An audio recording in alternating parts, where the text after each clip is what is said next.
Hello, my name is Emily. Today, I want to tell you a story about my busy and funny day. I will use some interesting phrases. These are common in daily life. Let me explain where and how we use them. Are you okay? This morning, I woke up early. I went to the kitchen and I saw my brother, Jack. He looked very tired. He sat at the table and held his head. I asked him, Jack, are you okay? You look sick. Jack smiled and said, I'm fine, Emily. I just didn't sleep well last night. We use are you okay to check if someone is fine. For example, if your friend looks sad, you can ask, are you okay? If your mom looks tired, you can say, Mom, are you okay? It shows that we care about them. All in all. Later, Jack said, Emily, I have a lot of homework. But I think I can finish it by evening.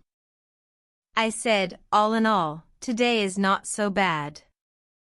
You can do your homework, and then we can watch a movie. We use all in all when we talk about the final result after everything. For example, if your friend says, the trip was long, but we had fun, you can reply, yes, all in all, it was a great trip. If your teacher says, you made a few mistakes, but your essay is good, you can say, thank you. All in all, I tried my best. First things first. After breakfast, I wanted to clean my room, but Jack said, Emily, first things first. Help me with my homework, please. I laughed and said, okay, Jack. Homework is important. First things first. We use first things first to say that we should do the most important thing first. For example, if your friend says, let's watch TV now, you can reply, first things first. Let's finish our work. If your dad says, clean your room later, you can say, no, Dad. First things first. I will clean it now. Good heavens! While helping Jack with his homework, he suddenly shouted, Emily, look at this spider. I saw the spider and said, good heavens! It's so big. Jack laughed and said, don't worry, Emily. It's not dangerous.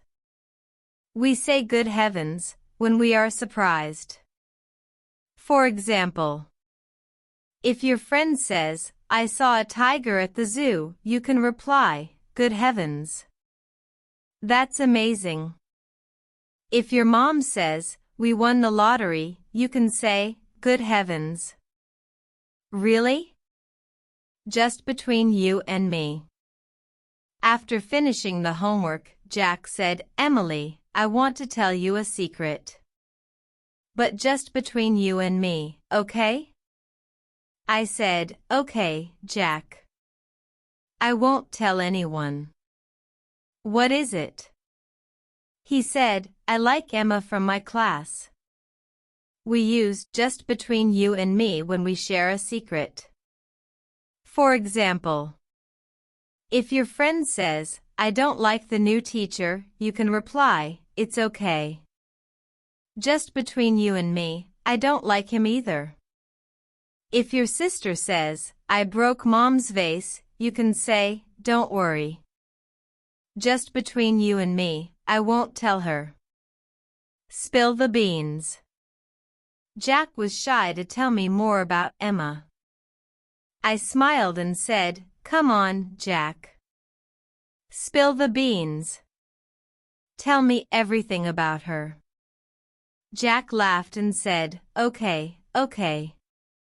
She is very nice, and she has a cute smile. We use spill the beans to tell someone to reveal a secret. For example, if your friend says, "I have a surprise for you," you can reply, "Spill the beans." What is it? If your dad says, "I know something exciting," you can say, "Spill the beans, Dad." Tell me. What a shame. Later, we went outside to play football.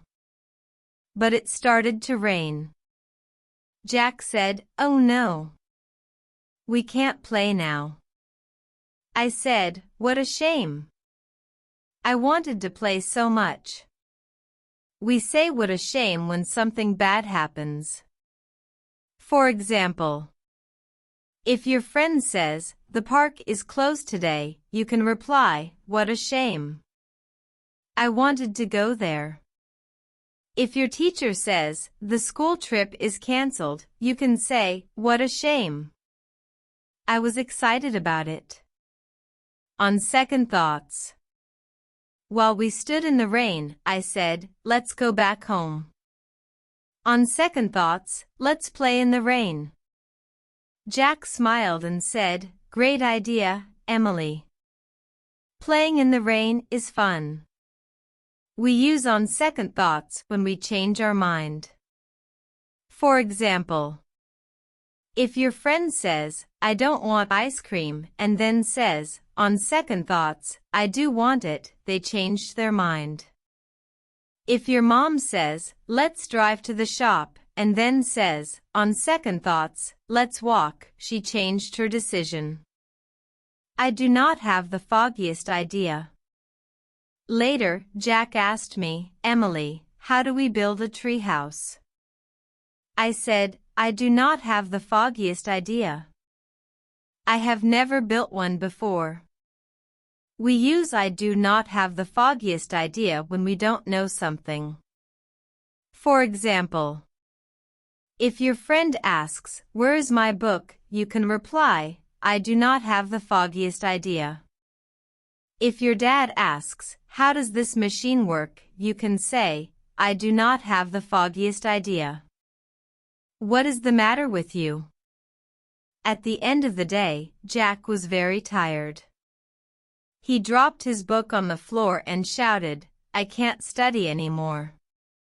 I looked at him and said, "Jack, what is the matter with you? Why are you so upset?" Jack said, "I just need some rest." We use "What is the matter with you?" when we ask why someone is acting strangely. For example, if your friend says, "I don't want to eat," you can ask, "What is the matter with you? Are you okay?" If your sister looks sad, you can say, "What is the matter with you? Do you need help?"